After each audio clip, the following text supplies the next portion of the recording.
Why did we do it?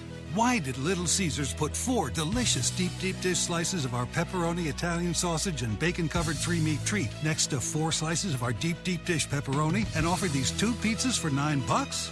Because we can.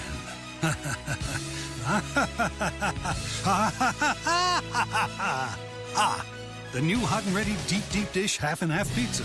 $9 only at Little Caesars. At participating locations plus tax. Pizza. Blog Talk Radio.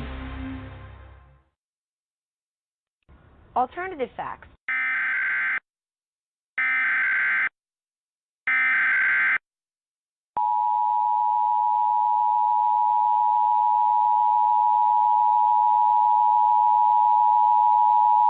The following message is transmitted at the request of the United States government.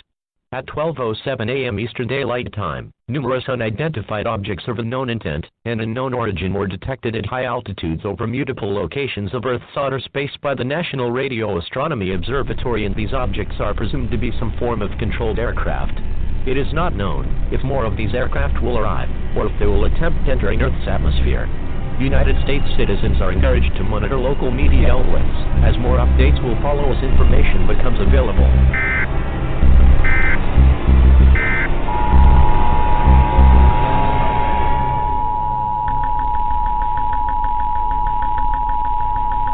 The following message is transmitted at the request of the United States government. Attacks by the undead have been reported in several states across the country. The dead are rising from their graves and are attacking the human race.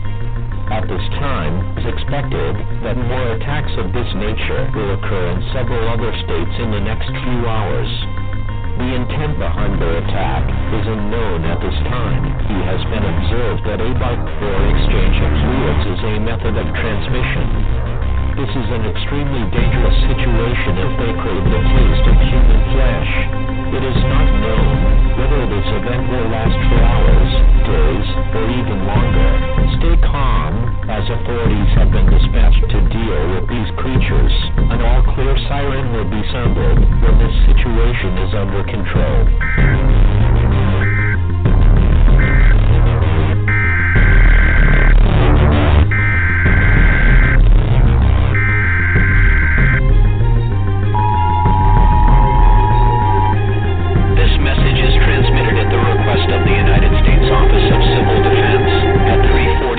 Pacific Standard Time, nor is detected a long-range nuclear missile launcher. This missile is believed to be headed in the direction of all residents within a 400-mile radius of this area should seek a fallout shelter immediately.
Welcome to Within the Chaos with your host, Rodney Shortridge, and co-host, Robin Dalton.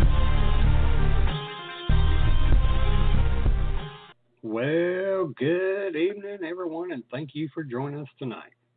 You can listen in by going to blogtalkradio.com/Within the Chaos, or listen in by phone. You can dial 323-870-4197. And you can also call in to ask questions to our guests at the same number, 323-870-4197. From deep within the heart of the Appalachians, I'd like to welcome everyone and thank you all for listening to Within the Chaos. My name is Rodney Shortridge, and I'll be your host tonight, along with my fiery redhead co-host, Robin Dalton. Hey, y'all. Tonight, our special guest is Maggie White. Maggie is a covenant physical medium, clairvoyant. She's also an occult researcher, along with myths and legends. She's also a paranormal investigator and does root work, which I can't wait to find out what that means.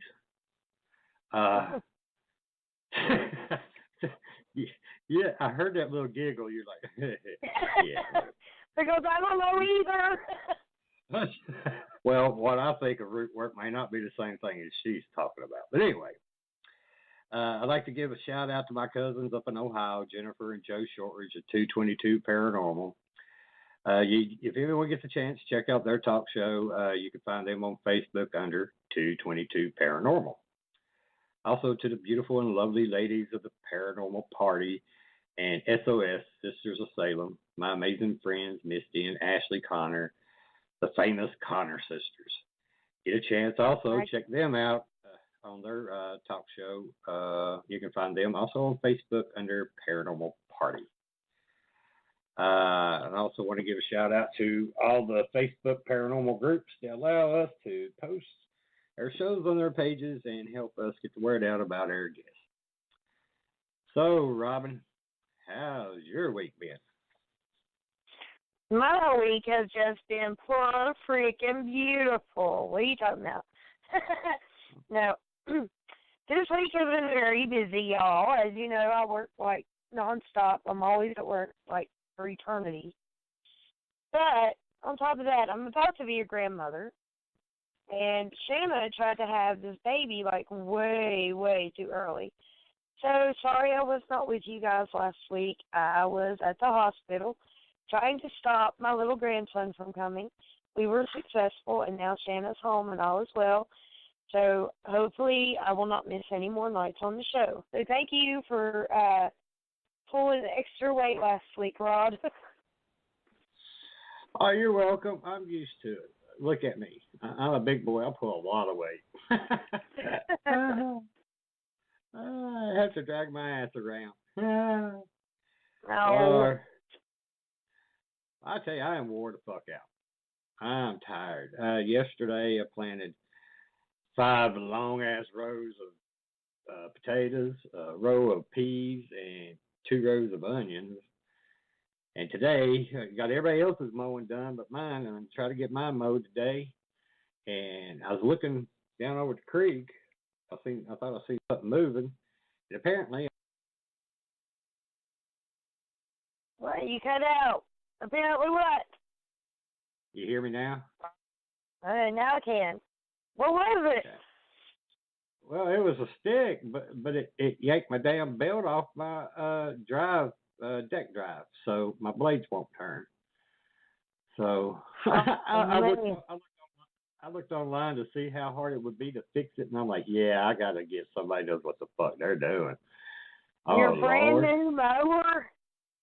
Brand new. Oh, man. I mean, it didn't tear the belt. It just yanked it off somehow. I guess the stick kind of got up in there and in between it and a pulley and just took it right off. Wow. Damn So sticks. I was kind of pissed because my grass has grown up to my nutsack already, and you know it's got to be cut. Everybody else's yard looks good except mine. Oh, I doubt it looks all that bad. Oh, it's bad. It's bad. Oh, Lord. Even Half Pint got out there the other day going, Papa, you know, I can't see you.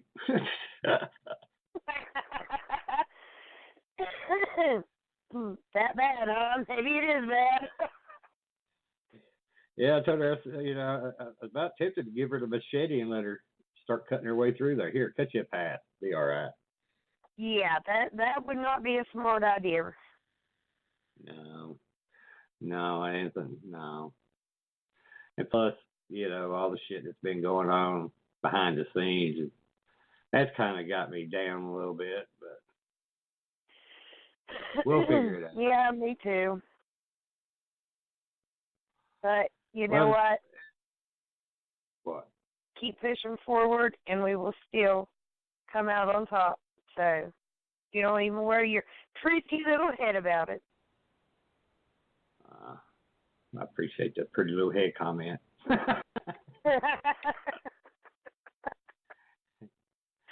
If everybody's wondering why we're sitting here shooting the shit, we're waiting for Maggie to be here. She said she's gonna call in right at 10:10, so it's 10:10.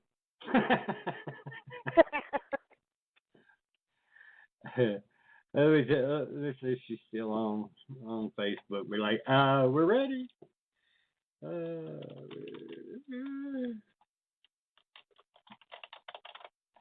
See, I didn't even say it. I typed it and I didn't say it. I'm trying to stop myself from talking and typing. Good job. I'm very proud. It's hard, though. It's hard to break them habits, ain't it? Yep. Oh, there she is. So let me go ahead and click her on. Okay, I want to give a welcome. Shit, I just forgot what I was going to say. But anyway, it's my honor to welcome Maggie White. I'm serious. I'm lost, man. Hello, Maggie, and thank you for joining us before she hangs up. We still got you on. I'm not going to hang up on you guys. Good. It just takes us a few minutes to get our shit together.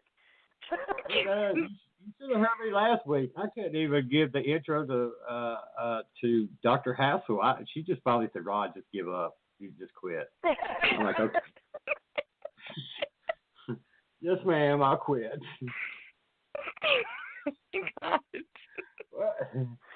Well, you got yourself into it, girl. I hate it for you. So, Maggie, can you tell us a little bit about yourself and what got you started into so many different fields of study, research, and investigations? Because you got more titles than well, I can't say that on air. Like, don't worry about it. No, I did have several titles, and it was because growing up, I never grew up as an American. I grew up as a gypsy. I was raised as a gypsy girl. So we're raised with superstitions and heritage magic and things like that. But I never went to school. I never interacted with anybody outside my clan. And then the girls are married off relatively young. Well, that didn't work out for me. So I forced myself to learn how to read around like 18 because I really wanted to. And then I started with my friends at work hearing about, like this was around 1994, hearing about different things that they're going through in their houses. And I'm like, I know what that is, and I would go to their houses and I would do like a banishment, and that was it. Gain more as it just was rolling down a hill. And I got to meet all kinds of people that I regularly wouldn't have met. And that's how I started. So okay. I started reading about different cultures and that because I believe that your belief in the paranormal has a lot to do with how we get rid of the paranormal activity that's in your house that's hindering you.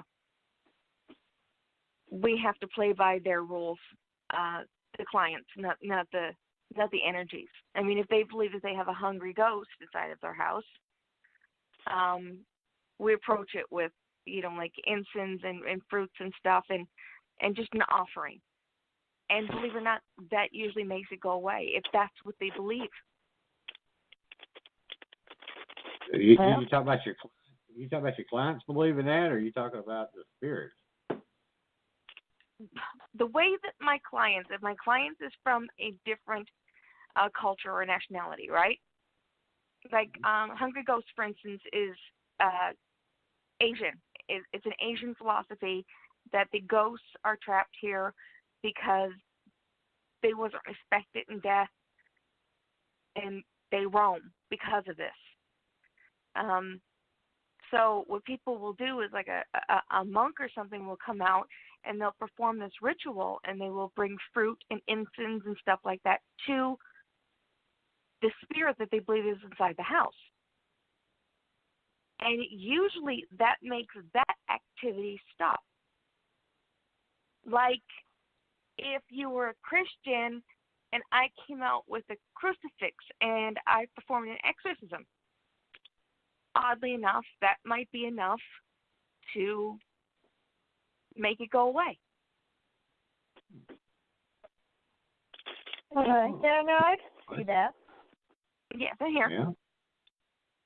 So Well, I don't think it has to do with paranormal. I don't think it has to do with religion as much as it has to do with our own psyche.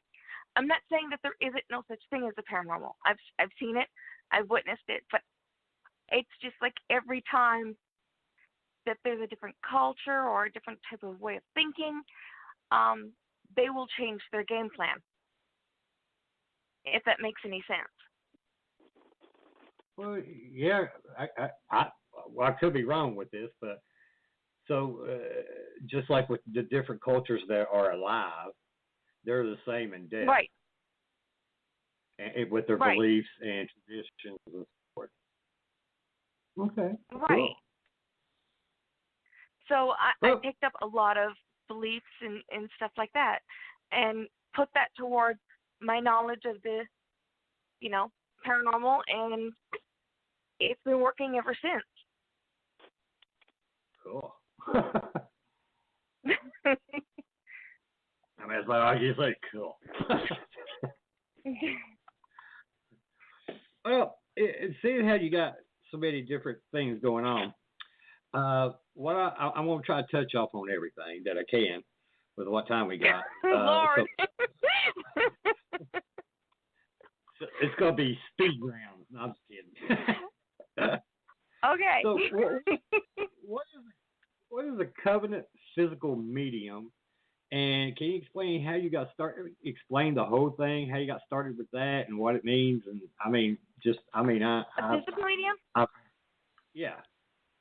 Okay. There's 3 types of mediums. Okay. There is a physical medium. There is a spiritual medium, and there is a mental medium. They're all different ways of finding things and stuff, and feelings and stuff. Physical mediums are the ones that get beat up the most, because if we go into a house where someone got hurt, 9 times out of 10 we're going to be feeling whatever the person felt before they died. We're still going to be getting messages and stuff like that, but we're going to be going through it. We're a physical medium, not physical, but a mental medium and a psychic medium can sort of separate themselves from it and deal with it on that, like on their own playing ground. For a physical medium, we don't. We have to play with it on their ground, which makes it even worse. And the more we open ourselves up and ask anything that's out there to communicate, we don't know what we're going to be getting. Right. But there is different things. A lot of physical mediums can also bring in a lot of PK activity. So you have to make sure, if you have a physical medium in your group, to do a walkthrough, a swipe without the physical medium there. Do one with the physical medium, and then do one again without the physical medium. Because a physical medium will stir up things. So then you're faced with, okay, is this stuff starting because I have a physical medium here?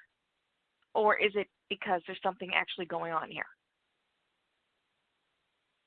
So what conjures up, I guess, the physical medium and spirit? I mean, what turns them on and off that the spirits are drawn to, or they're drawn to? I mean, what are you all seeing? Do you see the tragic events or their life, or? I mean, I'm a little confused on that. the first thing that I will see is like bits and pieces of what happened, like blood or like hands being bound. I will see little glimpses, but it won't be like as a storyboard or like a float chart where you can connect the dots easier. It's sort of like all wonky, and you gotta just sort of sit down and calm yourself and try and figure out like a puzzle of what this thing is trying to tell you. And they're using pain, they're using their own energy to try to show you things.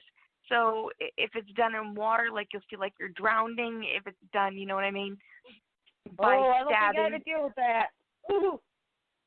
Yeah, I mean, I will go to the 18th level where another group won't go to find out what's going on. I mean, I will bring in a Ouija board. I will bring in any kind of force of divination that I have to figure out what it wants. And a lot of groups are really on the fence about that. You know what I mean? But I'm not provoking. I don't believe in provoking. But I do believe in trying to find out what it wants or what it thinks it wants us to perceive it as. What's the scariest Now- thing you run across doing that? What's the scariest thing I ran across doing that? The scariest thing that ever happened to me with a child that was completely paralyzed. She was in a vegetative state, completely 100%. Could not move, right? Oh, yeah. And her mom would find her underneath the bed. Huh. Now, this child had hospital bars on either side. She's completely a vegetable. She's even blind and deaf. She has no senses about her, and she can't move. And she was found underneath the bed over and over and over again.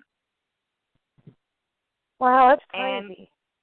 yeah, and when I tried to, it's called scry, I used a Ouija board and a pendulum to try and scry to find out why it's putting the child underneath the bed. It just kept on saying to me darkness over and over again. It just wants her in darkness. And I don't know if that was a metaphorical or if it actually wanted her in some kind of a hell or, you know what I mean, like what was going on. It took up most of my life younger just trying to figure out what was going on. The case to this day still remains open, and the girl is dead. Wow. Damn. That is a whole different kind of level right there. Yeah.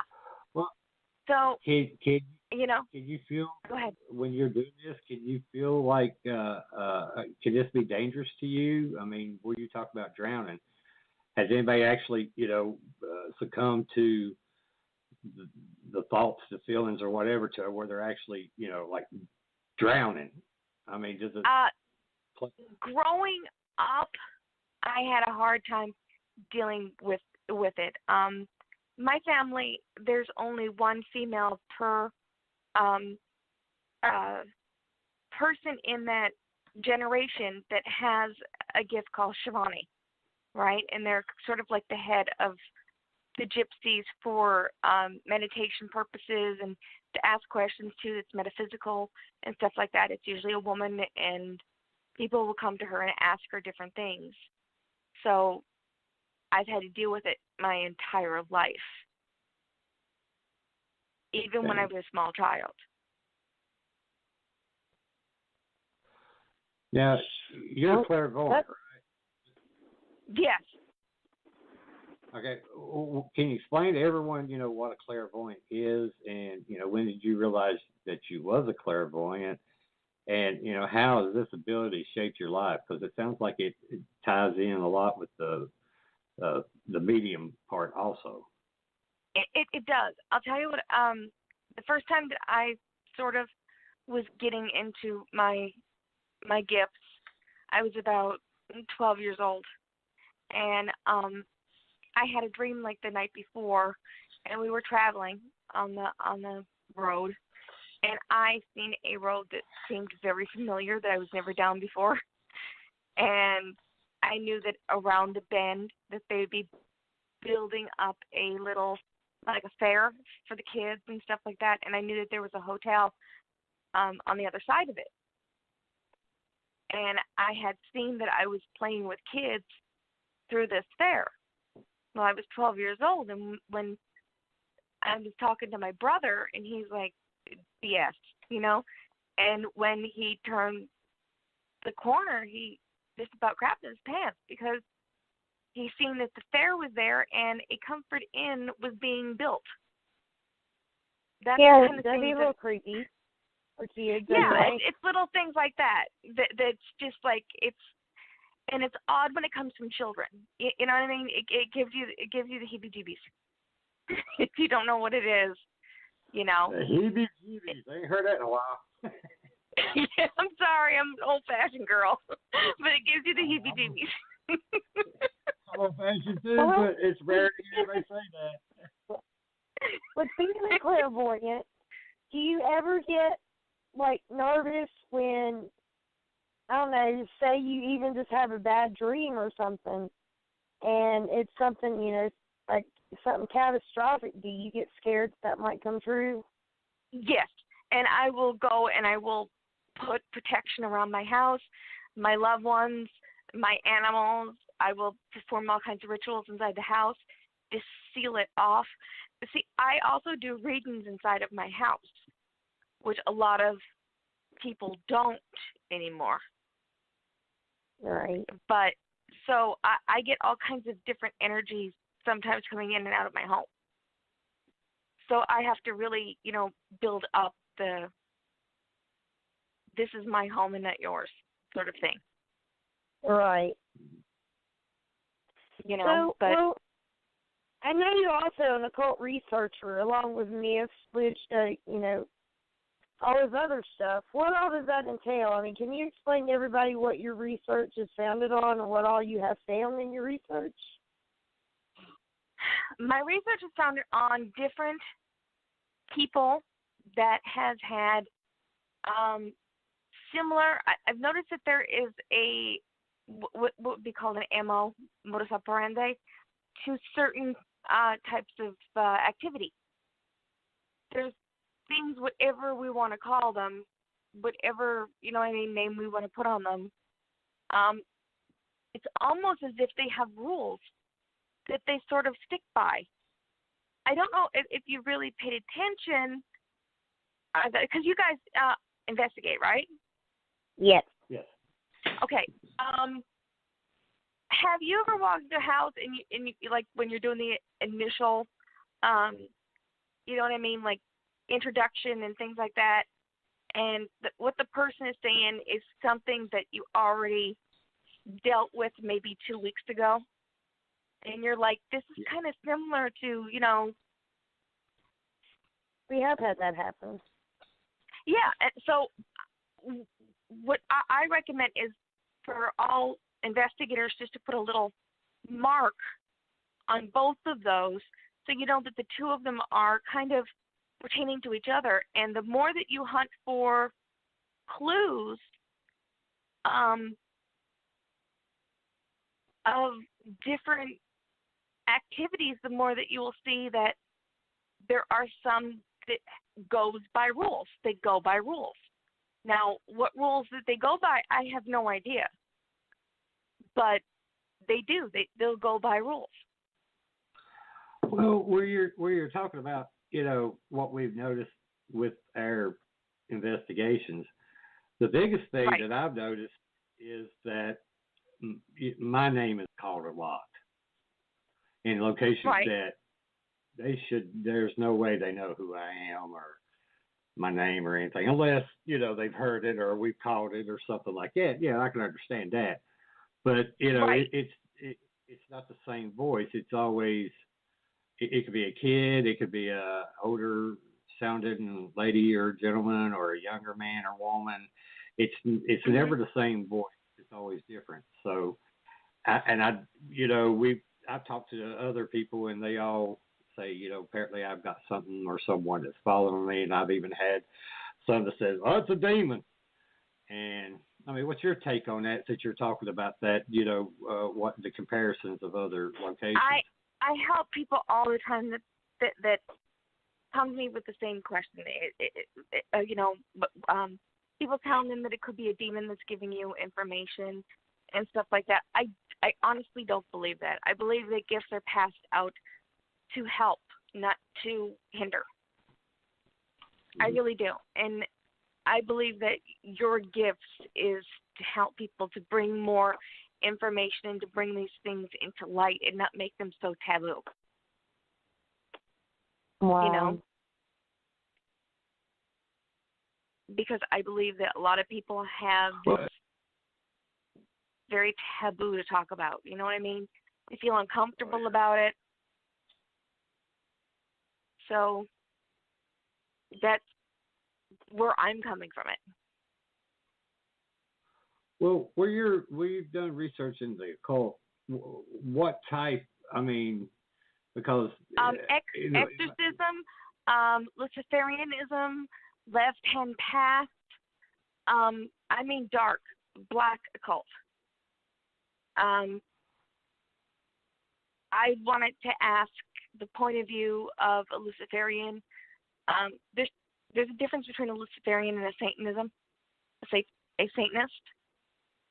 Some Satanists are even atheist, They go by Sigmund Freud, a lot of them, his philosophy in the id or the ego.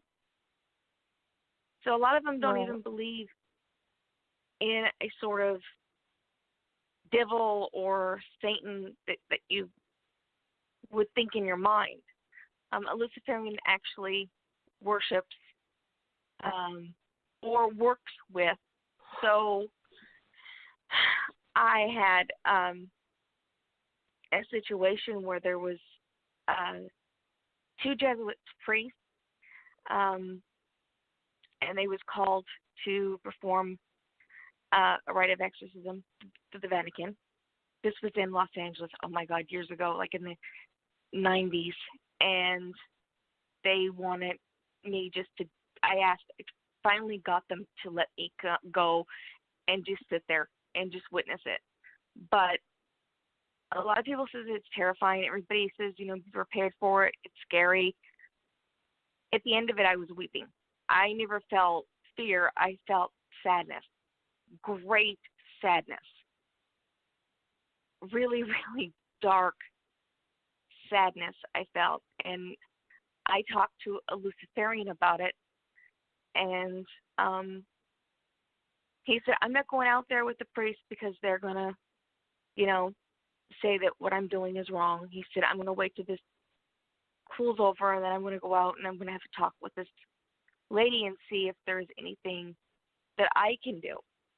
And believe it or not, 2 days later, he went out there, and a week later, the lady called me and thanked me. Now, I don't know if it was hiding, and it just let the lady come forth, because we know in possession, the host will go back and the entity will come forward, and then vice versa. So I don't know if it was one of those, or I don't know if she actually meant it through intent and purpose. But I want to find out everything there is of darkness, of the hidden. That's what a cult means, actually, is hidden. Because if I find out what's hidden, I can find out what we're up against. That's my take on it. Sorry, go ahead. I said I'm sorry. Go ahead. Oh, okay. But that's what I honestly believe. I believe that the more information that we get, even when we get it from a darker source, I think the more information that we get, the more communication that we have, the more educated we can be to get rid of these spirits. Right. That I Well, definitely agree upon. I was going to ask, Huh? do you think, in your opinion, would you say Christianity is an occult? Christianity is not an occult. A cult is hidden. Christians, for the most part, aren't hidden. They're very boisterous with their religion, and they help a lot of people. Like they give to a lot of good causes and stuff like that. So they're not hidden, but there is a lot of occult people that are hidden. People that does witchcraft are hidden. People who perform Wicca are hidden. People who perform Luciferianism are hidden. These is all people that are hidden. There's thousands of different kind of faiths and religions all over the world. I know of several Santeria people who have it hidden. So it just depends on where you are.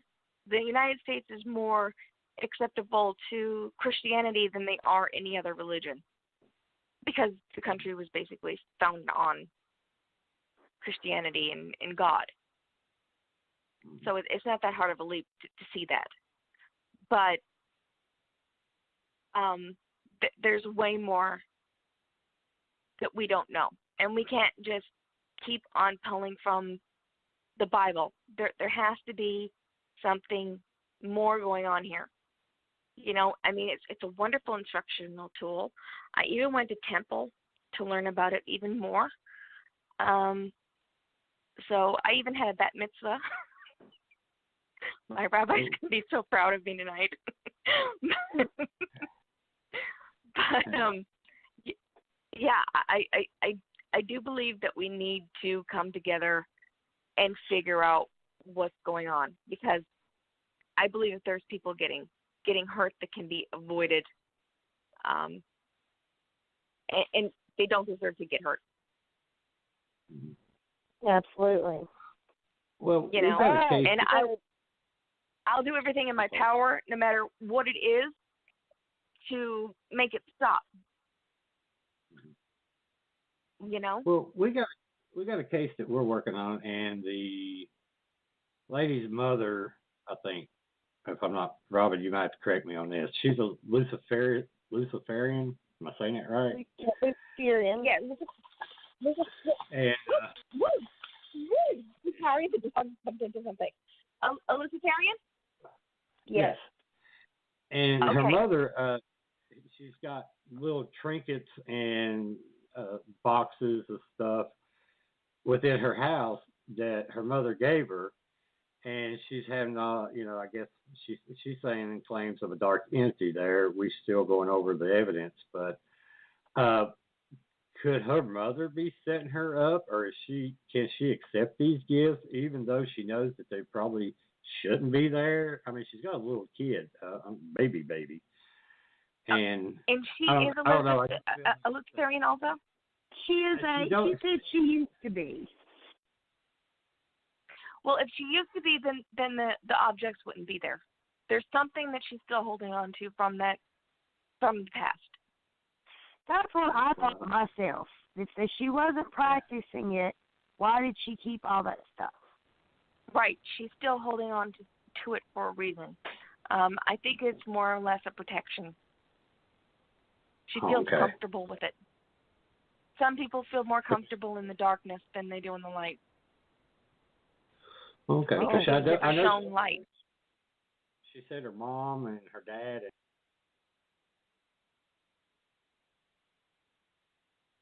Rod? Hello? I mean, Can you hear me now? Yes, I can hear you now. Sorry, it goes in and out sometimes. I just have to. Oh, that's okay. Don't worry about it. So if you lose me, just do what y'all do. Hello, is he there? Hello. What kind of object is it? Do you mind me asking? She had like a bunch of little bottles of like different types of gems, and she had like little bells and just little knickknacks that her mother apparently sent her, but her mother is Luciferian. And sometimes I wondered with the stuff she said she had going on in there, if maybe her mother had attached something to those objects and was sending them to her. Because she said her mother was angry at her for, for leaving that religion. Any boxes or coffin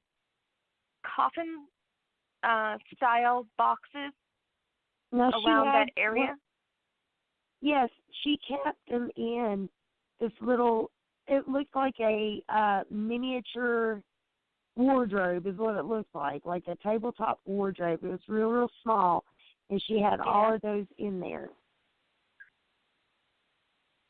And she did have like little boxes that kind of look like coffins? No. Or I can't quite a remember. Box? Yeah, she had did she have any, okay, did she have any like mason jars? I'm not sure. I don't remember seeing any. But I do remember seeing we found it looked almost like a wand that was quartz, and she had different gems put into it, embedded in it. And her whole house, around her house, was surrounded by limestone. So it got me wondering if she was trying to practice something as well. Well, it's so hard to determine because you don't know if she's just doing this for intention, if she's sick, or if it's an actual, you know what I mean, right, possession. But gut instincts and over 25 years of research and shit like that, I think that it's worth considering that this woman, because she never gave up any of these stuff, is still practicing. That's what my I gut was was trying to think of myself. I think that it's really hard to get off of any kind of addiction, like cigarettes or, you know what I mean, drugs or whatever, and this can become an addiction. Right. I have people that is addicted to me palm reading in my home. Wow. I had one lady even in LA palm read for her, and then she came to my door at 3:30 in the morning, just banging, and kicking the door because she wanted to know more information. Wow. I mean, police had to be called and everything. Yeah, it scared the crap out of me. So people can get addicted really quick to different things. I can and see you gotta that. look at it. You gotta look at it just like it's an addiction, just like an alcoholic or a drug user, or you know what I mean. So a Luciferian would not be that. They can actually get addicted to it. Mm-hmm. Well, I'm going to jump speed here. Okay. You're also a paranormal investigator. What led you down that path, and what evidence have you? That's easy. Okay. That's easy. Before I even left my clan, my mom used to do paranormal investigations, right? People would call her out to cleanse houses and to walk through houses and to see if there was anything that was negative or tell her sort of what's going on in the house. And she used to have me on her hip. And so I was around this as a toddler. You know what I mean?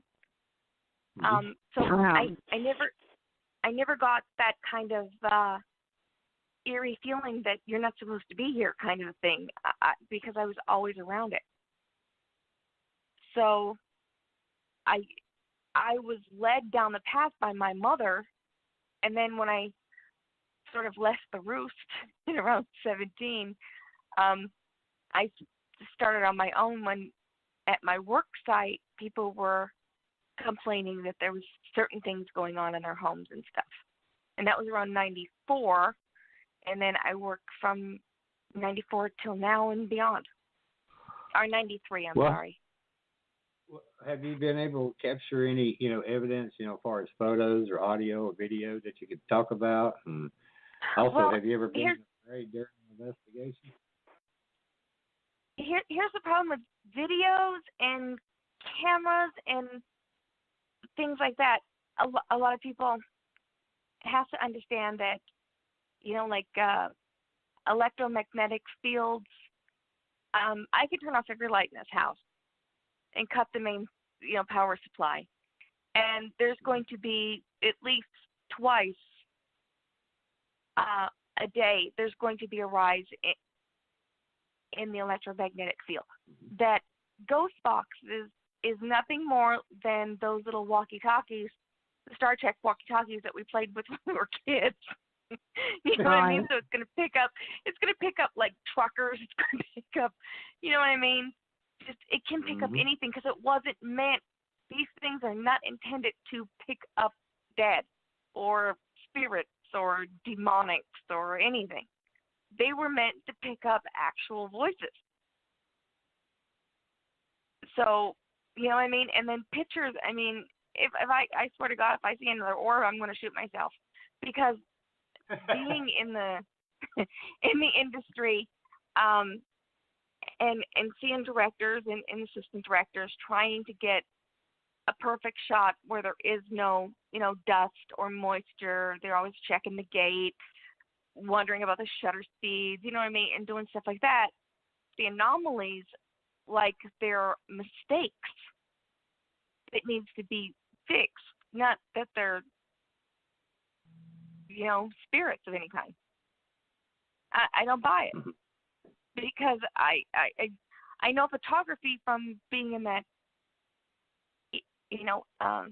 area. So there's been nothing that I could say is the Holy Grail that's like substantial in anything that I know of.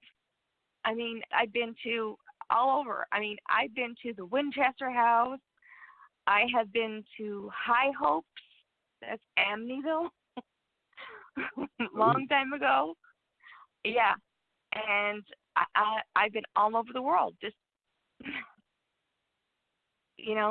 just looking at things and talking about things. And the most hardest, I think, country that I had to go to was Mexico, because when they see me, they think bruja, and they think that I'm evil. And I'm going to take flight. They keep on asking me, and I'm like, no, I'm just trying to help here. Wow. I left my broom in the car. Damn. Yeah, I mean, it's a completely different culture, so they're not brought up to speed on the things that we already are doing. You know what I mean? So it's just a little different. Yeah.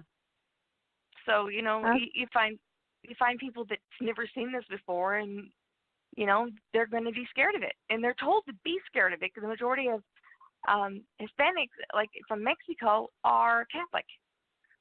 So right. If you think about it, it's kind of scary for them. Well, have you ever been on an investigation that scared you, other than what you talked about with the child that kept getting out of the crib or being put out of the crib? I don't see paranormal investigations as like the sort of quote unquote dude run kind of thing. I see it more as something that is sad, that needs rectified. You know what I mean? When I go in there and I see a mother that husband is gone to Afghanistan, and she don't know if he's coming back or not. And she's got 2 babies on her hip, and there is something teasing her inside of her own house and making her sleep with her babies in the living room. Scary. It sort of pisses me off. Yeah. So, especially when there's children involved. Exactly. When it's children involved, or when it's, sadly, one of our military out there, their wives and stuff, and they can't be there to protect their families. I believe that it's our duty just to get your ass over there and find out what's going on. It doesn't hurt, Yeah, it also gives them a little bit of comfort. It does. It gives them a little bit of comfort. And I also will take what's a really good idea, guys. I don't know if you're familiar with it, though. You take a little bit of, like, kosher salt, put it in the bottom of, like, a spray bottle, like from the dollar store, right? And put some lavender in there, just lavender, and put a chamomile tea bag in the inside of it and shake it and leave it there for a day and then give it to the child, right? And say, if you see anything spooky or anything bad, you spray this around, right? Well, what the child's doing is he's spraying around a relaxant. The lavender will make him sleepy and relaxed. And the salt water, just in case there's something there, should be enough to push it out the door. Oh, so okay. it helps. I've heard that. It helps. It helps on two different levels. SIBO, one, comforting, stuff like that. And then, you can do it with salt water. You can do it with holy water also. You can have it blessed by a priest or, and it really does help. It really does. It gives the child back strength. Exactly. Cool.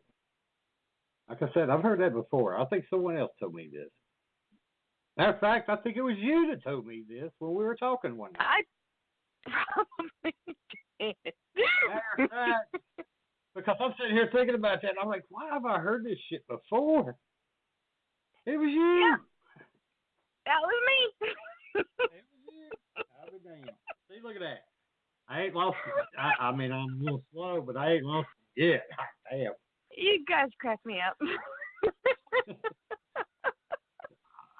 I tried to please.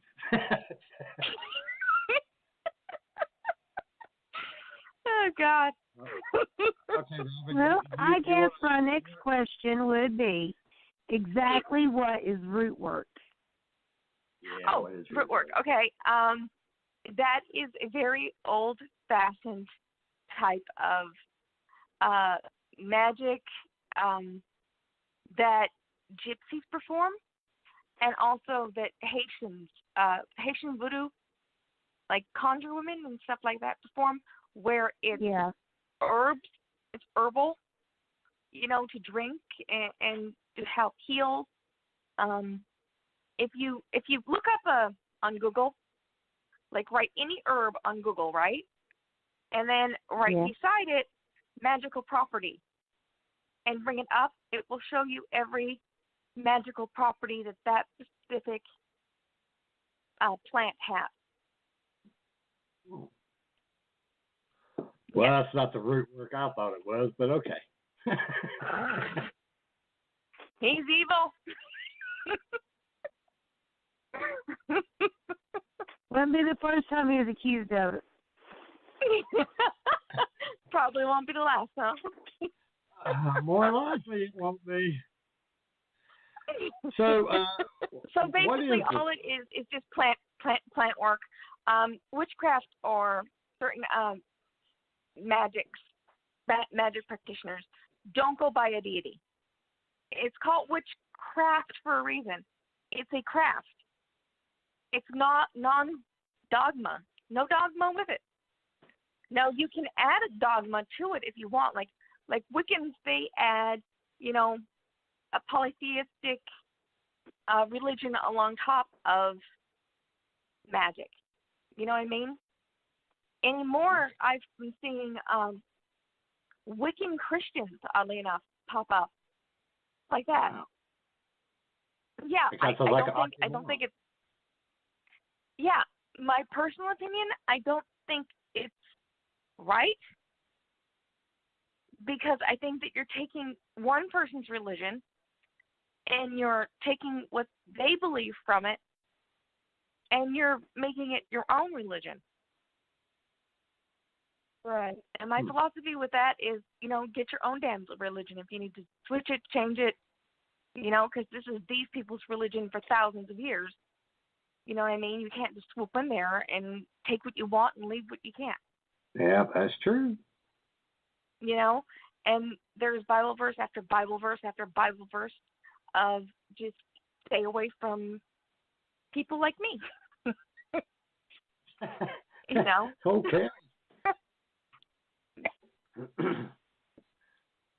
Kind of glad we're on the phone. But we all can agree that we work under the same, you know, thing of helping. That's all we want to do. We want to help. We just help in different ways, right? Exactly. But we just really sincerely want to help. And I think that that's what the Bible was trying to state as much as possible, is that it must come from a loving place. It must come from, you know, that kind of, not intended to harm or anything, but just a good place to help people. Even while taking their wallet. I hate to throw it in there, but it's the truth. So many different religions, I mean, they're all about taking that money and promising you all kinds of shit, and then you still die. It's like, how did that happen? Yeah. I know far too many people like that right now.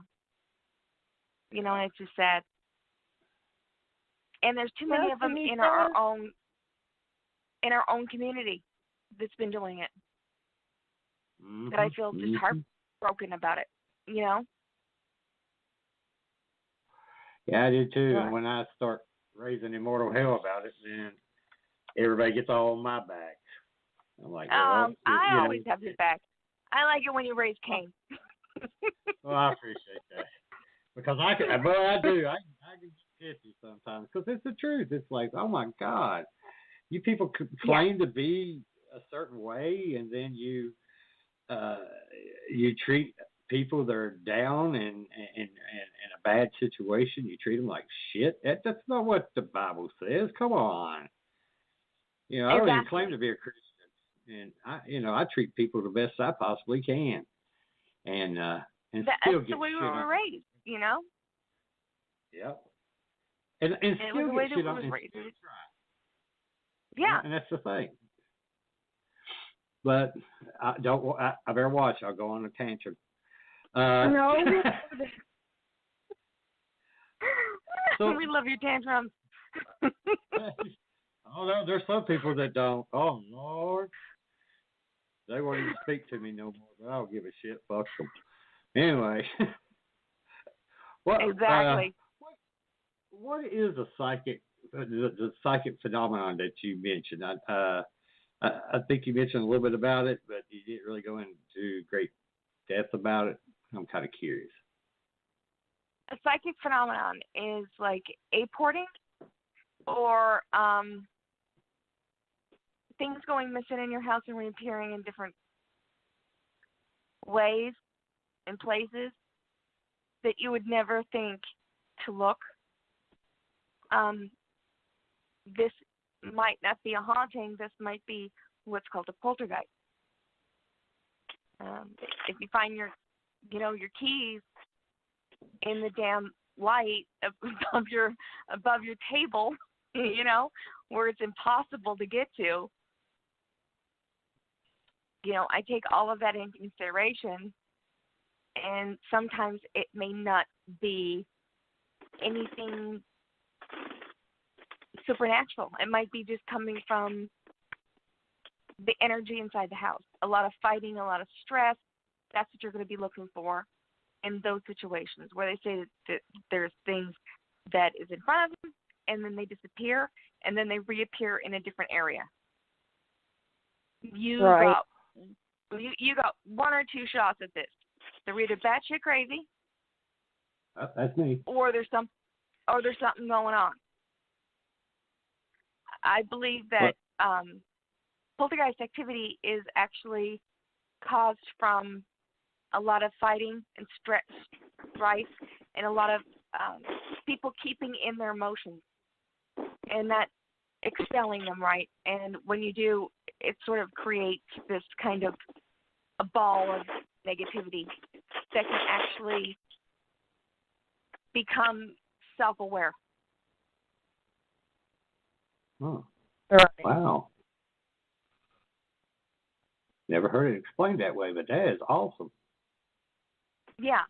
So what you're going to look for, oddly enough, it's more common with females, and it's more common with children or postmenopausal women, because it's a very stressful time in any woman's life, is those two things. And then you have all the other shit that, from day to day, that gets piled on top of it.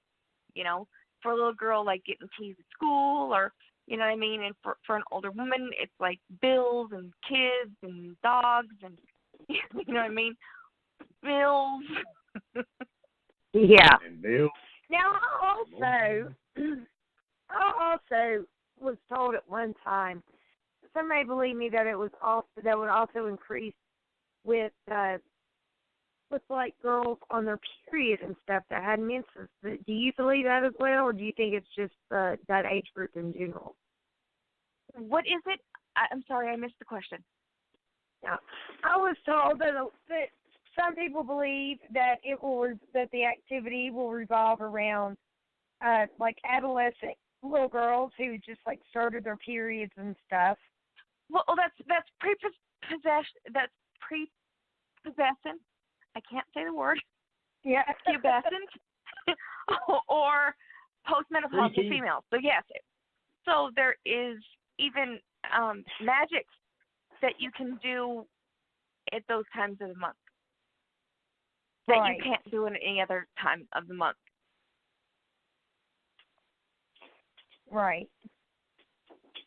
I mean, if you think about it, our bodies is in tune to the oceans and the moon. Is this the reason why back in the olden days, and I guess even today, they consider you women witches? Oh, I am. Well, yeah. But I'm just talking about women in general. Yeah, exactly. Exactly. Oh, okay. You talked a little bit about Satanism with your occult research. What have you found about that? Because from what I understand about it, it's not like everybody thinks the devil and the demons and all that. It was actually, Satan's actually the nice guy and God's the bad guy. Is that the way it works, or is there a different way? That would be more Luciferianism than Satanism. Oh. You have to remember that there's two different lines. Okay? All right. Satanism was created by Anton LaVey in 1969 when he built the Church of Satan in San Francisco. Okay? And he was a strong believer and read a lot on Sigmund Freud. Okay? He was a very intelligent man, very logical. He doesn't look it, but he's a very logical thinking male, right? And his idea, what he took from Freud, was that if you have a fetish or something that's starting to overtake your life, ignoring it is only going to make it worse, and you could end up hurting somebody, because it could just one day it could make you snap and you could just go crazy. So he thinks that letting it out just a little bit and then bringing it back in is more easier than suppressing it through your entire life. Right. You're less likely to go crazy. But Luciferianism does believe that angels got kind of the bum piece of the stick. You know what I mean? Like, they basically made and created to worship God himself. So he made these beings that's worshiping him, That's something that we all know. They sing songs to him, they worship him, stuff like that. But they're not forgiven the way that a human is. So, in retrospect, angels are beneath us. We're higher than an angel by the divine, just like an angel. But we was given choice when we was created. An angel wasn't. Right. So you take any kind of being that you create with this free will, and then tell them no. That's not why you have that free will. You have it to understand humanity, but you can't play on it. You will never be able to make love. You will never be able to have a child. You will never be able to do any of these things. You just gotta sit here and worship me and do what I tell you to do. Now that is the Luciferians' thought process. And they think that it was cruel. Well, I mean, don't it sound cruel? Huh? Doesn't it sound cruel? Yes, it does. It sounds very cruel. When it's explained that way, yes, it does. A lot of Christians will argue it, you know what I mean? But God even showed his hand when the angels seen the women and they fell to earth to make love to them and have children. That's why in the Middle East, girls wear hijabs and burqas. It's so angels can't see their hair and not lust for them. Mm-hmm. It's the same reason why a nun wears a habit. To make themselves less attractive. Yes, because if an angel's looking at you, they're looking at you, they think up high, looking down, right? Right. So they figure that the first thing they're going to see is your hair. Well, if all that's all hidden up, they don't know what's under there. What happens when they see the? I'm sorry, what? Hello? Hello? Rodney. I'm here. All right. Sorry, I switching over. I couldn't hear you for a moment. Sorry about that. Yeah, he has a way of disappearing sometimes. He has a way of disappearing sometimes. Like but now. What I'm saying is, you still can't hear me? Yes, I can hear you. Now we can. Hello? Hello, I can hear you. Can you hear me? Get ready. Hang on a second. Let me put another recorder in. This is the best interview ever. I know, right? The host keeps saying that. Man, I'm gonna actually have to carry more change, so I'm putting this machine. I'm sorry. My bad. But what I was saying was, what happens when the angels see the guys with the long hair? Do they look at them and go, "Hey, baby"? What they essentially did was that they fell from grace, and they had children. Now, in the Bible, it says that they had Nephilim, which was half human, half angel giants. But other scriptures from different books, that's not necessarily true, And also, they taught the women because they knew that they had fallen from grace. They knew that they had got these women pregnant, so they taught them how to create armor, and they gave women the gift of magic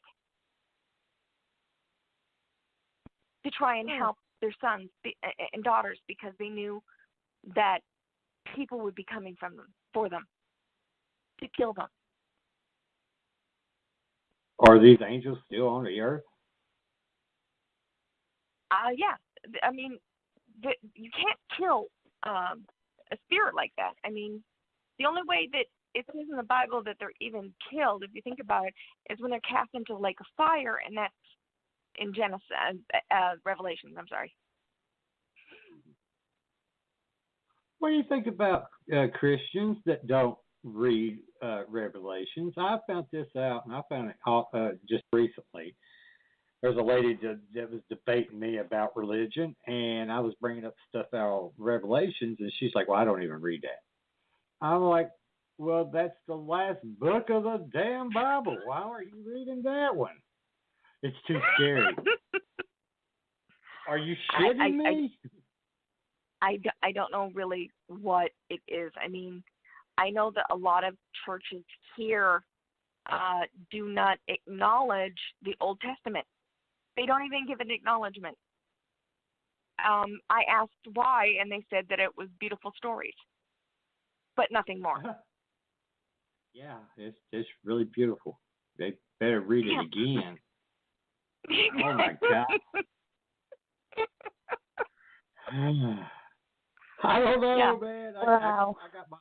I got my thoughts about religion, and normally Robin and everybody has to keep me shut up, so I don't go into it. And plus, I don't want my ratings to go down. They're so high numbers right now. I mean, that one person's listening. I don't want to piss you off, man, or woman, or whatever you are. I'm a female. Last time I checked. Well, I think you just pissed our one listener off, Rod. Good job. See, there you go. I can swear to you.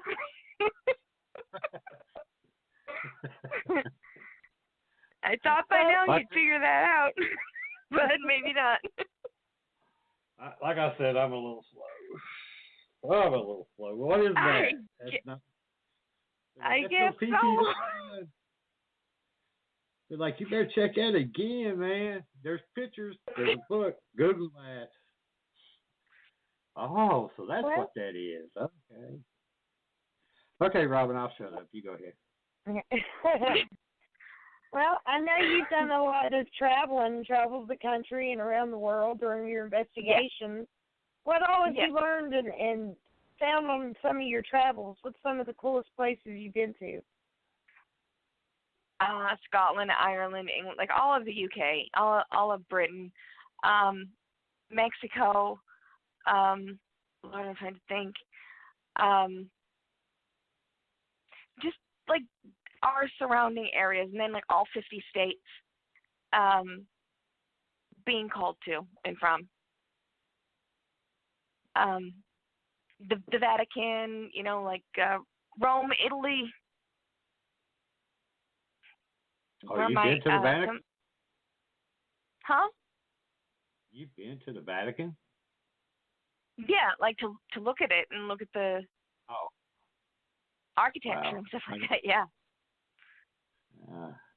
I've heard that the Vatican holds a lot of secrets that and this came from my father, that said that if these secrets was to get out in the world, then all religions of the world would be destroyed.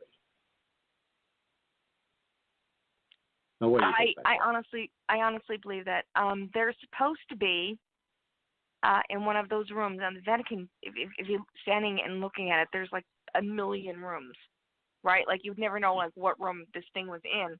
But they say that there's this book that's about the size of a double bed, right? Cool. And it's bound in human skin, and it is written by the blood of Lucifer himself.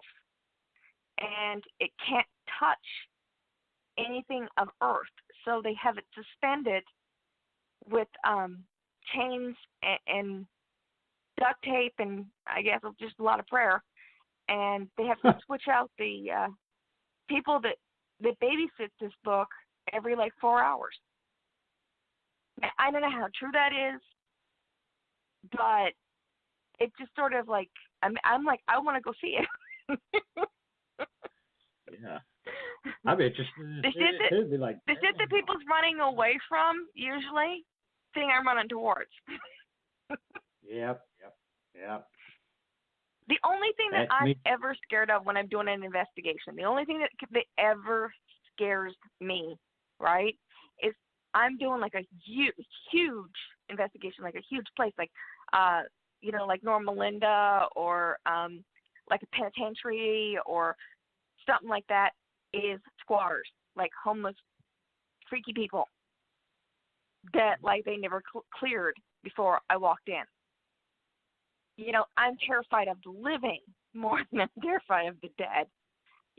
So I always, like, I have a carry permit, so I can carry, but in some states I can't, so I will also bring my dog because I trust my dog more than I would trust anybody, because he would be the first one to fight if I got hurt. Yeah. Now, I know a lot of paranormal investigators that are vets, right? And they will bring, like, K-bar, they will bring a gun in their sock, they'll bring something because it's the same thing. It's just fear that there's someone there that's not supposed to be there. It has nothing to do with, the paranormal. It has to do with just someone there that might hurt them. That's why I really don't like going into too big of houses. I'm like the Winchester Winchester house. Mm-hmm. I went into, and I got as dizzy. I got so dizzy walking through that place, and they're like, "Do you feel anything?" I'm like, "No, just dizzy, just dizzy," But you could pick up that the lady wasn't angry, wasn't sad or anything, just like really confused. I see a lot of like mental health problems and just a lot of confusion. Well, obviously the house was confusion. Well, I bet that was one cool place to go. I mean, she just went batshit. She did. Yeah, she flipped shit bad. Yeah, she did. Honest to God, because you can go to the third floor and open up a door, and when you do it's just outside. Like, you can fall 3 stories. Like, if you think it's a baby's room or something, open up the door. If you're not, like, got your bearings around you, you can actually fall 3 flights down. Holy crap. They need to put, like, at least a balcony up there. They never did. That's the thing that pisses me off.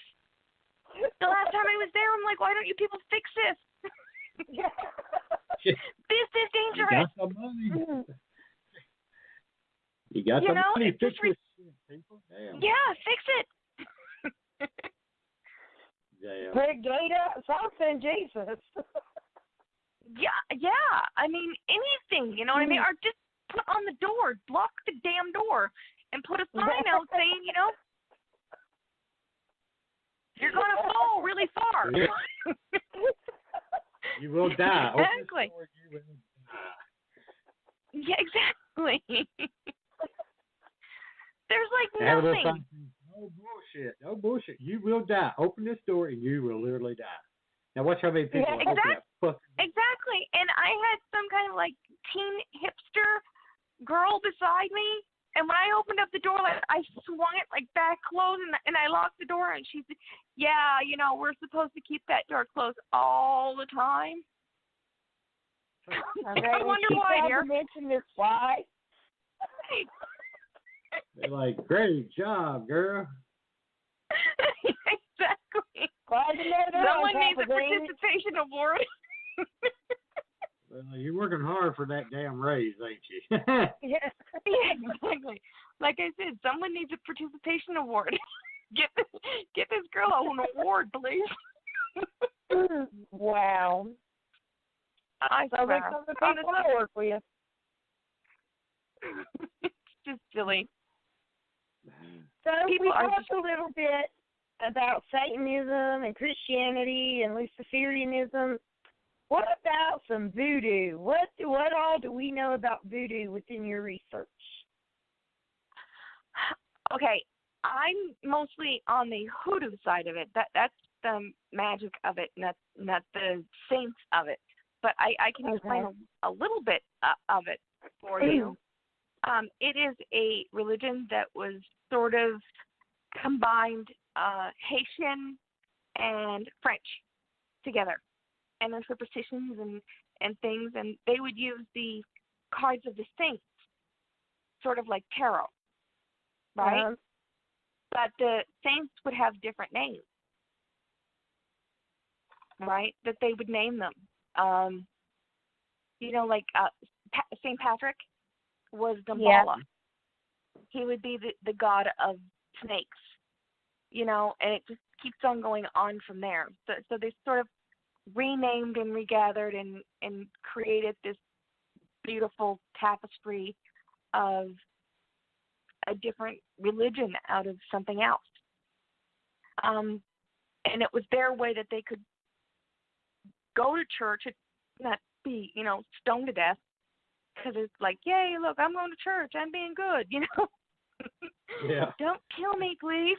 But then when they get home, they could do their own thing and worship their own way.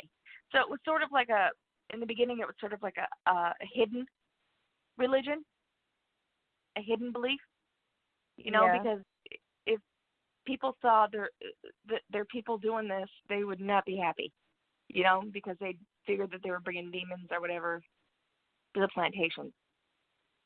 So they never made up, but combined different entities with different beliefs and created all different types of gods. You know what I mean? So like Hades. They made their own shit, right? Yeah, exactly. Like Hades became the Baron Samedi. So you have the same sort of belief system. It's just different names on things. Only they'll open themselves up to become possessed by these gods. It's something that we don't do, because we don't know if they're gods coming through, or we don't know what the hell's going on. Right. Alien. You know what I mean? So I don't trust it. But the hoodoo part it's very simple, because I sort of went to it quickly because my family does a lot of root work, and they do too. So it's very similar to the stuff that we do. So it came very easily to me. That's cool. So what it's about basically just potions and tinctures and stuff that you drink that's yucky, and that it will help you with different aspects. Yucky. No, it's got to taste good. If it's yucky shit, I can't be. No, we can't be doing that. I got a sensitive snout, man. I smell something yucky, I'm spitting, I'm spewing. You think I'm just a demon? I'm trying to spit out. Oh hell no. Stinky. She said yucky. Well, you got yucky, you got stinky too. I know. I've stirred the pot before. God. Sorry about that. You guys are crazy. But yeah, I just really love the ethnicity of it. I love the way that it, sort of blends in with other religions, and I love the way that it's very fluent. A person that I really do look up to is Marie Laveau. She was a head priestess in voodoo, and she helped a man save his plantation. She would put really hot chili peppers underneath her tongue and just pray for his son, because his son was either dead or dying. I forget the story about it, but anyways, it came to pass that the guy could keep his plantation, wasn't accused of being a killer. So basically, she already showed the pain that she could go through, and proved that, she could stand there for him and take his pain away. It must have hurt her unbelievable because she's done it for like a month or 2 months, I think. And it sort of like wore a hole almost in the bottom part under her tongue because it was a very sensitive area. Ooh. And wow. Yeah. So she offered her own pain for his. Let's take it a step above and beyond.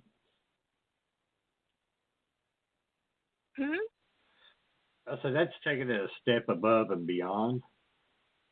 True. But she figured that if a spirit wanted pain to be, get this guy, that she was willing to be a catalyst and for the whatever wants to inflict pain on him to inflict it on her. Mm-hmm. Wow. Damn. And she got him away with it. You can look it up. She got him away with it, and it was just a beautiful story of how she never knew this man, how he came from a different culture. It was a white man, and back then, people weren't that accepting towards, voodoo and the Haitian people. And he came to her and asked her for help. And she helped him. Wow. Magic awesome. is very very simple. I mean, people just like they jump back when you say magic, but all magic is intent, purpose, knowledge, and reference. There is no deity. There is no evilness behind it. There's no demons. There's no devils. Witchcraft doesn't even identify any of it. Neither does the Heritage Witch. I believe that there is negative entities out there, but I wouldn't put them in the category of what everybody kind of slaps on them. Oh, that must be a demon slap. You know what I mean? I want to figure out more about them before I put them in any kind of category. Right. I just want to, because there's too many religions that can perform exorcisms without even using a cross or the word Christ or any kind of Catholic rite and still expel a demon. And we have to take that into consideration when we are faced with it. So if somebody that's not using a crucifix or, the name of Christ, then what is it exactly? What are we fighting? Because it sort of turns everything on its ear,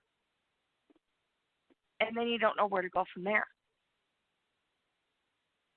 All right. So that's what I try to, with my research, I try to figure out as best as I can. Right. Rob? Because you have to think about it, you know what I mean? In Santeria, there is a form of exorcism. In voodoo, there is a form. I know a lot of Luciferians who has actually done exorcisms with the sigils of Solomon they used to reform it. I know the list goes on and on. So these things aren't tied by one religion. So if it's not tied by one religion, what the hell is it? Right. And it's very hard to ask those questions with, people that aren't willing to go down that path with you and try and figure out, okay, then what is it? It's really, really hard because you're basically telling somebody what you've been taught your entire life might not be the truth. There might be something else going on. Now, that doesn't mean that, the Bible's wrong or any of that. It just means that there was something left out, possibly, which they left out a lot of books and the Bible and stuff. So there's always a possibility. I always wondered about that too, especially after I talked more to a lot of our guests who have done a lot of research like you have. It really does make you question and wonder and make you want to, learn more. Absolutely. So yeah, I mean, I totally get that. Rodney, you there? Yeah, I'm here. Okay. Well, you got quiet on that. I'm just letting you ladies do your thing. That's how I am, a respectable Southern gentleman. Mm-hmm. Well, what the hell you are? You learned that little guy switch that you could turn off girls. You know that. Women speaking, you could turn that off. Women speaking, I just hit my headphones. Okay, mute. Oh, what? Okay, yeah. Exactly. Okay. It's a male gift. Actually, I think God gave it to them so they didn't kill themselves because of it. I'll be honest with you. I'm one of these guys that I do listen to women. I mean, I really do. I listen to your anguish and your pain and all the shit that you have to talk about. I'm joking with you, and you know it. He is, he is pretty quite sympathetic, especially that time of the month. He'll say, "What's wrong?" I'll be like, "Oh my God, I'm dying of PMS," and he's like, "Man, I'm so sorry you have to go through that. I just don't believe that." Yeah, it is quite sweet. I am very sympathetic. I got an oblation, and it helped. I don't know if you're done having your kids or not, but if you are, get an oblation. It's wonderful. I had PMDD, and I got one, and it completely fixes it. Oh, she's talking to you. She ain't talking to me. Yeah, I ain't never had. I'm done with my kids. I done got fixed and everything. So yeah, any information you want to send me on that, I'll be willing to take. All right, I'll send you as much information on it as I can. All right. But yeah, you might want to think about that because it will take the pain away. Boy, that's something she needs. The pain and floating and the gassing and all that. She gets nasty. and I feel bad for her. Oh my God! We were at Pennhurst last year, and she was all nasty. I mean, I was just like, "Oh, girl, I feel bad for you." I felt bad for me too, but I felt really bad for her. But I was like, oh. I feel bad for the spirit. Yeah, it was bad. It was not a pleasant time. It's like, okay, girl, you got to put on your good face now. I don't know how you're going to do it, but you got to figure out something here. Yeah. Well, what can you tell us about vampirism? About what? Vampirism. Oh, it's an actual belief, vampirism, amongst a lot of folk. There is actual vampires. There's different kinds of vampires. There's a energy vampire. There is a sanguine vampire, a psychic vampire. They're all different kinds. In the 1980s and early 90s, I used to go into clubs and hang with them because they was actually nice people. But they started to get a lot of followers, but no leaders. And I think that's when they called for Michelle Bollinger.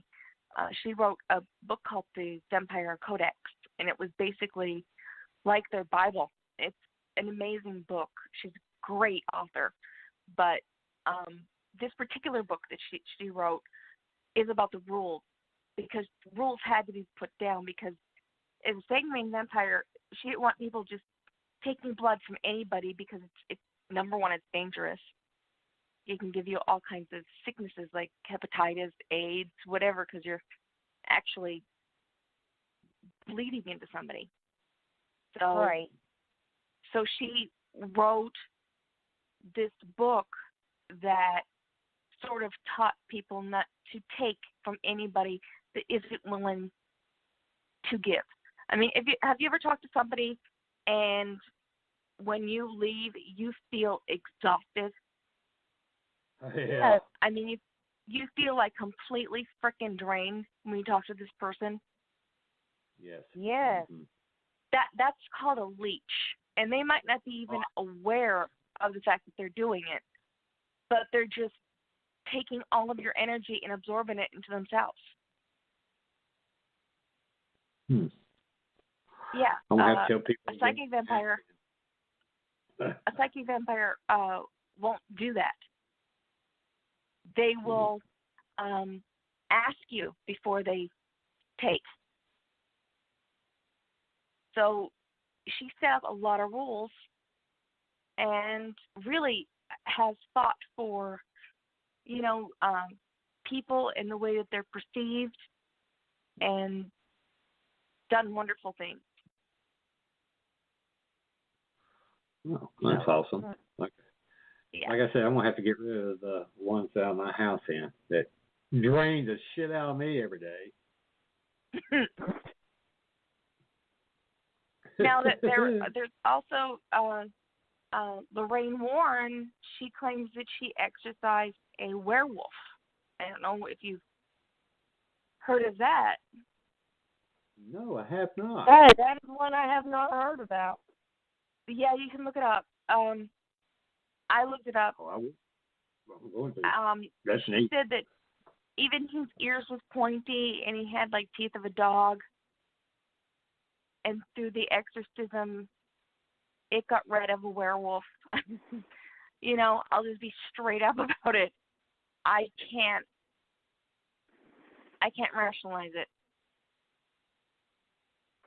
But, that's what she believes that it was a werewolf. I'm serious. I'm not trying to disrespect the lady and her husband and anything that they've done, but I've heard other researchers not talk very highly of those two, that they see an opportunity to politicize and make some money out of a bad situation. Oh, yeah. I mean, I don't know about your thoughts on that. Okay. Absolutely, and through doing so, they left a trail of just like hurt people that really was helping them at one point. You know what I mean? And they didn't care. It's really sad. You know what I mean? She used to work like in the 90s and stuff with witches. Exercising houses and stuff like that. But in The Conjuring, her book, she blamed a witch, aborted her baby and killed it for Lucifer.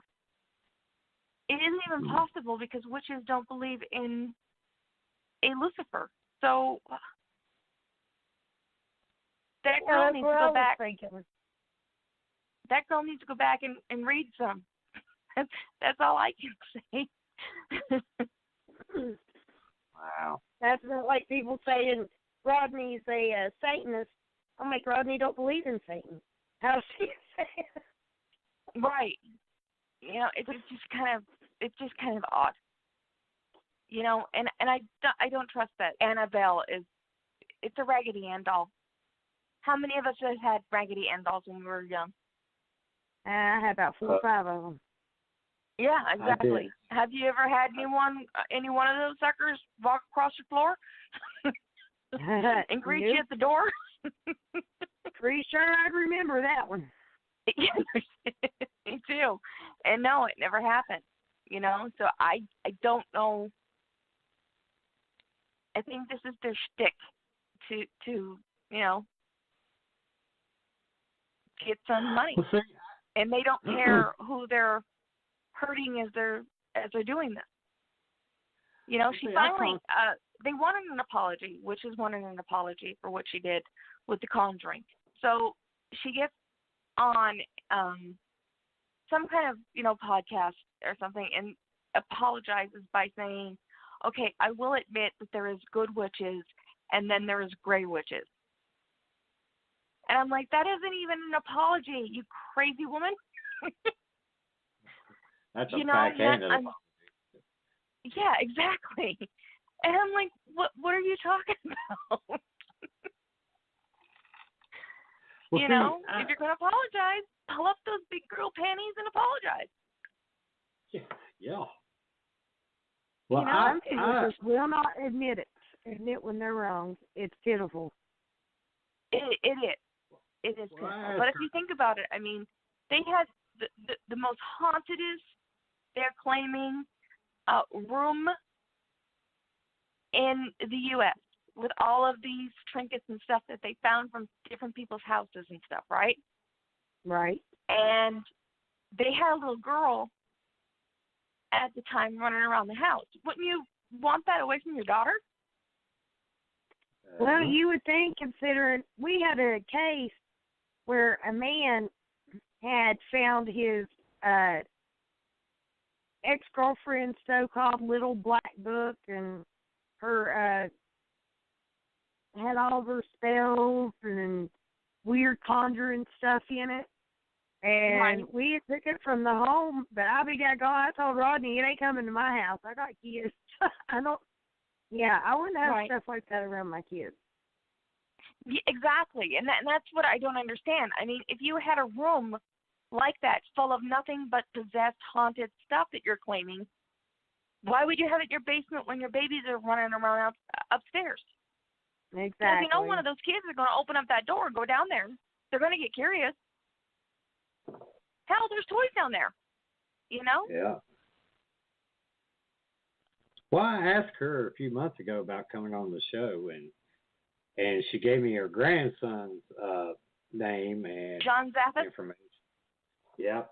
And she said that he'd be happy to come on the show. And when I sent him the message, he never replied. So I waited a couple of months later and sent him another message, and he still won't reply. But Lorraine sent me a message back saying that she appreciated, to come on the show and all this, but with her age, and she just couldn't do the show and apologized. And she was really nice, but I don't understand her grandson is being, like, why would you come on the show? Nobody, from what I understand, can get him to come on any shows to interview, and supposedly he's taking over for her and her husband. Well, yeah. I'll say right now that I would be honored if she would come on your show, or John Zaffis come on your show, and I would ask them questions myself, and they can browbeat me all they want and say whatever they want about me, like they already have, but I'll do it. So if they want to come on your show, they will be treated with me with respect. I'm a lady. But I am going to be asking the hard questions. And right. I want to know what the answers are, because they're, I think at this point, dangerous when they start talking about different religions causing problems. They're on a slippery slope. Mm-hmm. Right. Because they're no longer helping, they're adding to. Yeah, that's true. Well, as a paranormal investigator, once you get that form filled out, like for your client, right, and you found out that their religion is a little bit different than yours, always keep it in the back of your mind. Like, this person really don't think the way that we do and stuff, but always acknowledge it. And you sort of go on your interview knowing that and respecting it. I mean, and that's how we kind of work in our group, because we're all different religions in our group. I mean, and we have a silent understanding. We agree to disagree. We don't ever criticize each other. We don't ever tell each other we're wrong, because that's just how it is. There's no sense in doing all that. Right. That's exactly the way that I feel about it. You know what I mean? And there's new things now. That there's fads that come and go in our community that has to stop. It's like that three scratch. That has got to stop. I mean, if you think about it when you're scratching your back, right?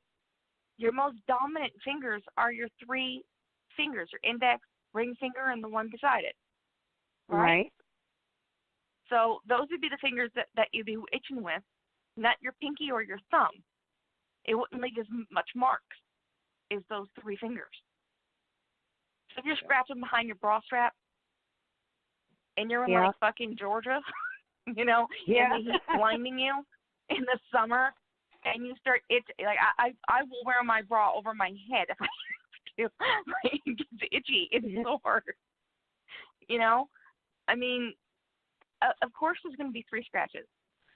I don't believe that this three scratch rule is that they're making fun out of the Trinity. I don't see it. I don't see the connection. Yeah, that's a good point. That's something I've always said. Well, since we're running out of time, I got one question, which if you listen to the show, you know that it's a common. Have you ever had any crypto or any UFO encounters? I would say paranormal, but you've already covered that. Well, most of my life, like I said, I've traveled, but my dad's stay-in place where he would stay for a few months, and we would get to be like what I would call quote-unquote normal people and not traveling up and down the highway, was St. George, Utah. And if you are familiar where St. George, Utah is, 94 miles away from Las Vegas, and it's also a stone's throw away from Area 51. Mm-hmm. And we saw the most weirdest thing ever. And it was just hovering over the top of a mountain. We got out of the car and was looking at it, and I seen three other cars pull over to the side of the road and was looking at it. And the one guy was military. And he said, the military always used to comes up here and plays what's called war games. He said, so you have nothing to worry about because military would be on that like white on light, you know? But then it did something really weird. It changed its shape. It went from this round circle, cigar shape, and then three little lights came out the back of it and started following it. And the vet was like, I can't tell you what that is. They got me there. They have me stumped. Wow. You know? Yeah. And it just stuck with me because, you know, here's this big guy that's saying, you know, don't worry about it. You know, it's just something that we do, and calmed me down a little bit. And then he looked down and was like, holy crap. You know, that's what you want to hear when you're a kid. There's something I've noticed, a pattern with a lot of the people that I've interviewed when I ask this question.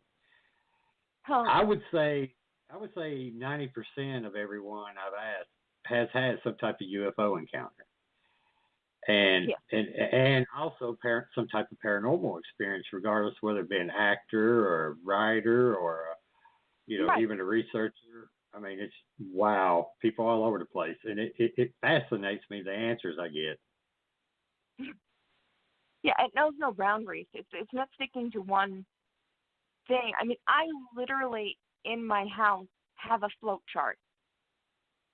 I will connect a float chart. If you're familiar with what a float chart is, I will start to connect it to see if there's any correlation between anything.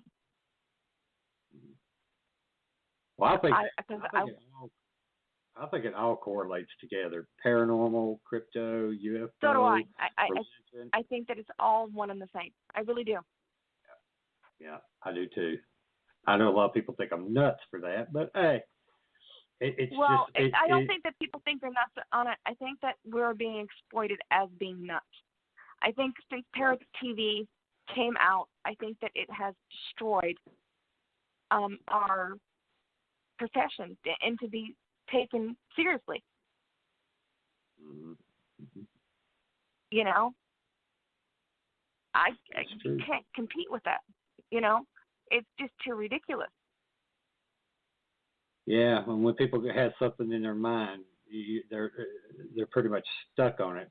They won't, take a couple of steps back and get a bigger view of the picture. They're all got that tunnel vision the way I look at it. Absolutely. Well, since we're, like I said, running out of time, what's your plans for 2017? What you got going on for the rest of the year? I have no idea. Well, after I get over here, I'm gonna go to the bathroom, take a leak, and then I'm gonna go to bed. I'm sort of a day by day kind of a girl.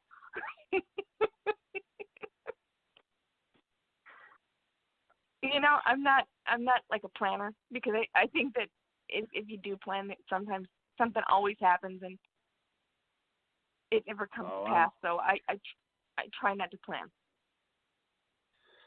Well, with my profession, I got to plan, especially doing the radio show and plus doing the paranormal.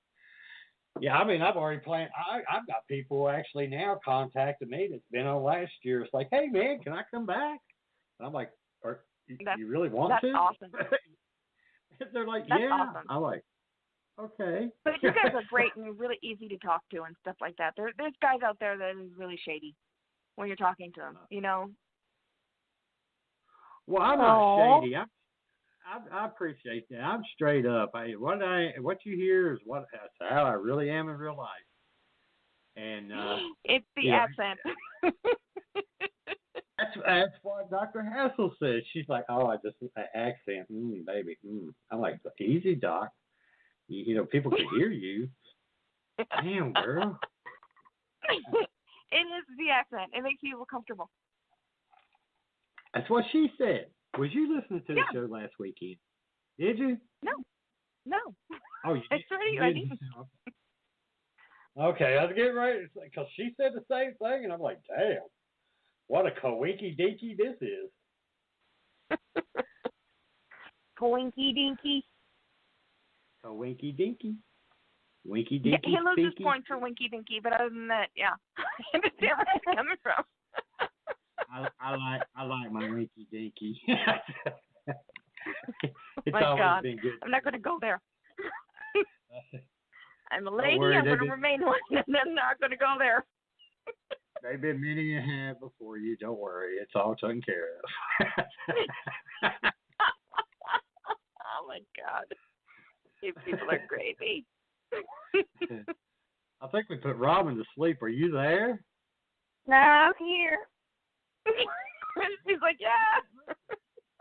She's asleep. It was the Quinky Dinky. That's what it was. She was dreaming, and then she's like, Rodney's dinky? What? Wake up. What?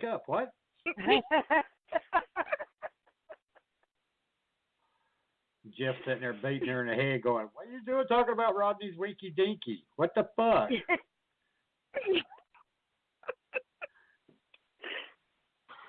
Oh, God. We just went off the Rod's Winky Dinky. That's weird. How did we go there? I'm glad about something sexual with you. I'm just letting you the male go off on talking about my Winky Dinky. We'd be good. I'm glad. I'm not saying I'm homophobic. He's got paranormal Winky Dinky. Paranormal Winky Dinky. Yep. Robert, you go ask the last question if you want me to do it, seeing how you're taking a nap. You go right ahead. You're doing a fine job, Mr. Winky Dinky. I love you, girl. That's right. Well, do you have a website or any way people can contact you for any information if they want to? Just my Facebook thing. It's basically word of mouth, and it's out of control as it is right now through word of mouth. Yeah, watch your word of mouth shit get you in trouble. You're evil. Well, Maggie, I appreciate you coming on the show. It's an honor. It's been an honor. Thank you guys so much. Oh, That'll thank you. fall, Like, honey. if you I want to had sign fun. up to come back on the show, just let me know. It seems like that's what everybody wants. I told him, I said, I believe we're going to have to And ask for two. if any of the Warrens want to come on and talk, please do. Oh, yeah. Oh, yeah. Be happy to have them on. Stamps. Yeah. And we're not going to be, mean or anything. I'm just going to ask honest questions. That's the way to be. That's the way I am. And let's see if John can answer them for me. Because that's what I need to know. I have so many questions that I need to ask, and to be honest, dodging the questions. I think they're dodging the media. I think it's that time has passed, in my opinion, with them. And I'm not saying nothing negative about them because I don't know them. I just know what I've read and what I've seen. And I think that way of thinking, that way of doing things have passed, and it's going to be a footnote in the paranormal history. Yeah. Yeah. But we're down to our last 2 minutes, so Maggie, right. I want to thank you for God coming on bless. the show. I love you guys, and if you need me for anything, feel free to call me back. Thank you so sure. much. It's been so much fun. It has been a blast. Feel free to email me or message me anytime you want. Okay, girl.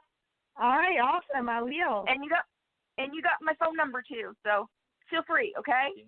All right, sure Okay. will. Love you guys. Darling. Mwah. Okay. Bye. Mwah. Mwah. Bye-bye. That's good. That sounds French. Mwah. Well, our time is up. It's a big That's date it for and us. kiss. Oh yeah, I remember that show. Mwah. Yeah, I did Yeah, it on Okay, bye-bye, you guys. Bye-bye. You take care. Hey, you too. Bye-bye. Well, that's it for us tonight. I want to thank Maggie White for coming on the show, and I thank everyone who took the time in to listen. I'd like to give a big shout-out to the Vibe Radio Network and to Holly and Ryan for putting up with us. Also, to the first responders and our men and women in the armed services, thank you for your service. Our guest for next Thursday night, May 11th, will be Moonshiner Lance Waltrip, raised in his family's shining operation and true business shit, I done lost what I said. Spit it out, Rod. Shit. Yeah, I'll go on. Lance handles security, bootlegging, research, development. So tune in next week to another exciting show starting at 10 p.m. Eastern Standard Time. Everyone can go to our Facebook page, Within the Chaos, and don't forget to like our page. Good night, everybody, and have a good one. Night, y'all. Damn, I just made it right in time. Woohoo!